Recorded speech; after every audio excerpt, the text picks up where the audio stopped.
Vamos falar um pouquinho de desautonomia. Desautonomia é um assunto que eu gosto, até vou fazer um podcast só de desautonomia.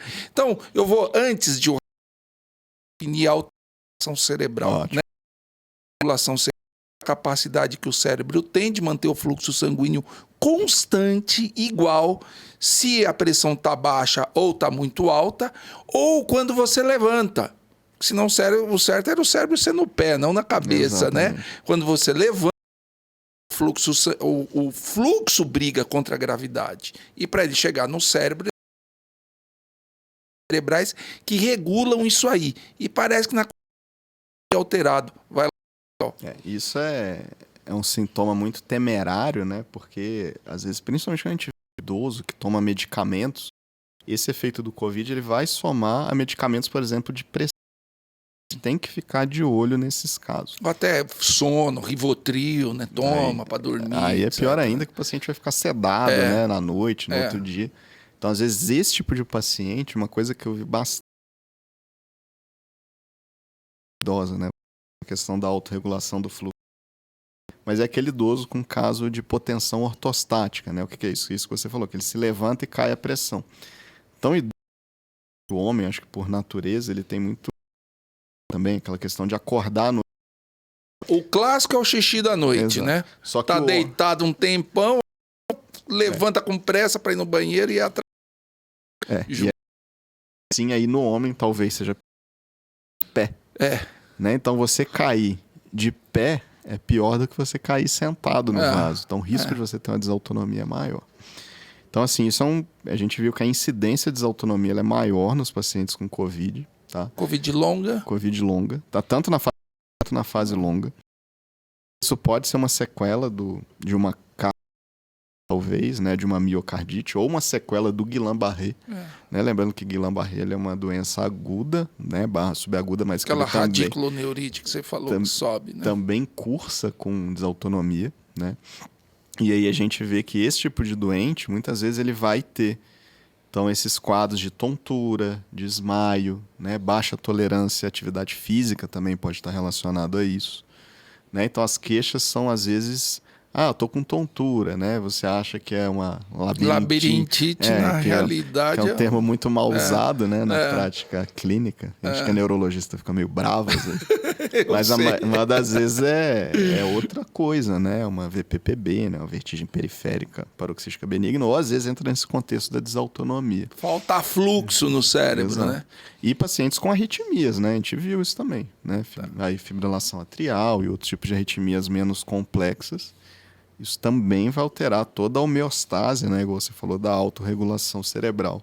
Está prejudicado. Então, são muitos fatores que eu acredito que são imbrincados, né? Assim, que em conjunto, como se fosse uma roda denteada, que se um sai do escopo da normalidade, vai desregular todo o restante do sistema.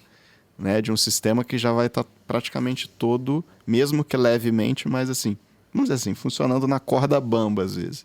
Então, um não vai conseguir suprir o mau funcionamento do outro, né? Acho que esse é o grande problema do Covid, talvez. E o que está se fazendo para desautonomia atualmente? Principalmente medidas de treinamento, atividade física. Levantar aos poucos, atividade física, né? É importante. Igual você disse a questão da autorregulação, né? Mas a gente sabe também que a parte muscular é muito importante, né? A questão da contração da panturrilha, da musculatura abdominal, né? Uma coisa que é besteira, né, entre aspas, mas que a gente tem que monitorizar é efeito colateral de medicamento, né? Então, beta-bloqueador, né?